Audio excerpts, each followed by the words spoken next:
Selamat datang saudara-saudari. Hari ini kita bersambung dalam godaan syaitan yang kedua, iaitu godaan jasmani kita. Kita tahu dalam Roma babak 6, ayat 6 sampai 14 kita mendengarnya.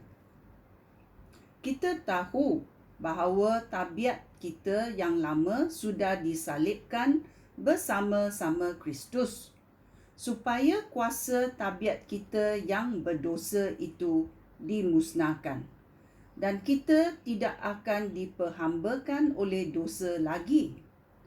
Hal itu demikian, kerana apabila seseorang mati, dia dibebaskan daripada kuasa dosa. Jika kita sudah mati bersama-sama Kristus, kita percaya bahawa kita pun akan hidup bersama-sama Dia.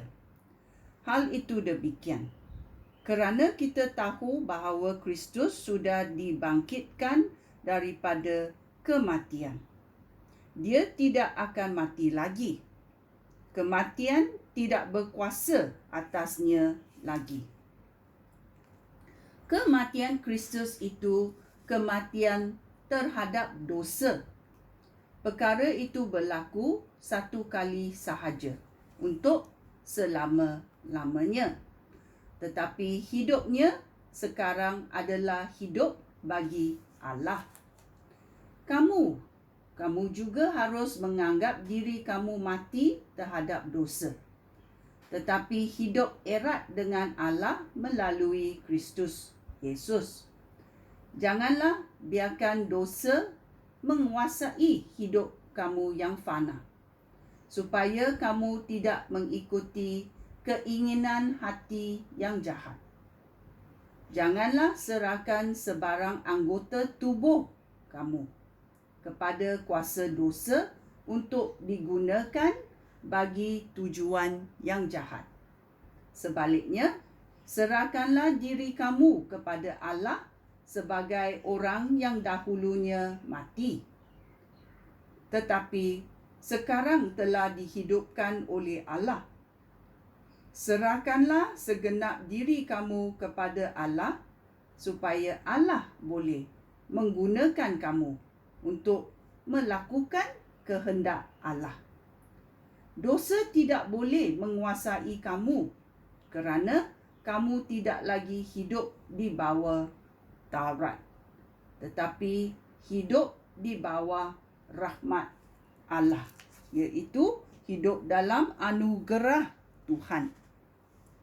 Ya, ini adalah godaan kedua yang diberi daripada syaitan supaya kita dapat mengalah. Tetapi apa Tuhan berkata? Sungguh baiknya dalam Roma babak 6 kita tahu apa ayat Tuhan berkata. Bila kita mati dengan Yesus, dosa kita mati juga. Sungguh baiknya. Dalam Roma babak 8 ayat 5 sampai 9 berkata, orang yang hidup menurut kehendak tabiat manusia, fikiran mereka dikuasai oleh tabiat manusia. Orang yang hidup menurut Roh Allah, fikiran mereka dikuasai oleh Roh Allah. Jika fikiran kamu dikuasai oleh tabiat manusia, hal itu mengakibatkan kematian.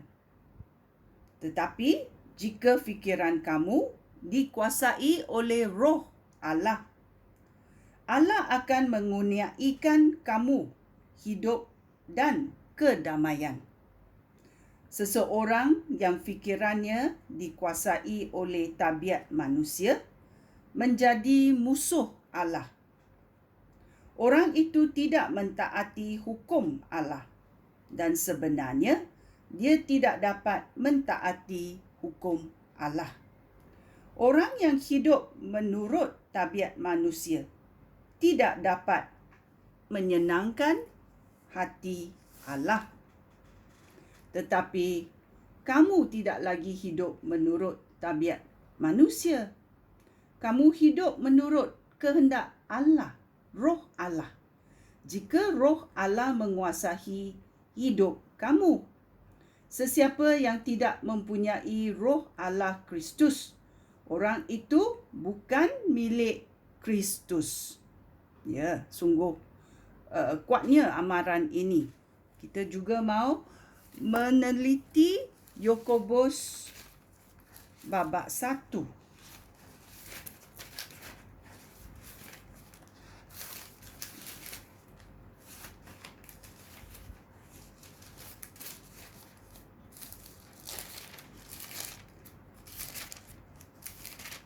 Yakobus babak 1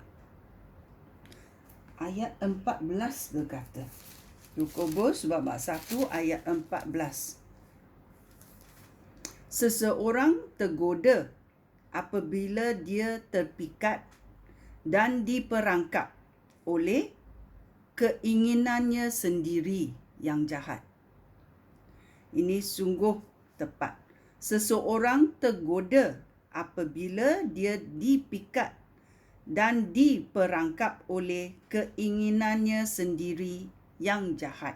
Ya.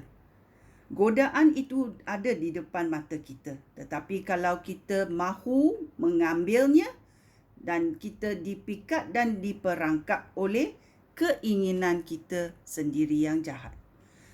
Dalam Efesus babak 2 ayat 3 juga berkata. Mari kita mencarinya. Efesus babak 2 ayat 3 berkata, sebenarnya dahulu kita semua seperti mereka. Kita hidup mengikuti tabiat manusia dan melakukan segala sesuatu yang dikehendaki tubuh dan fikiran kita. Seperti orang lain, kita pun kena kemukaan Allah. Ya. Kita tahu godaan yang diberi oleh syaitan itu adalah godaan untuk memilih keinginan manusia. Dan kita cakap, saya boleh buat. Tidak, kita tidak mahu menerima arahan Tuhan.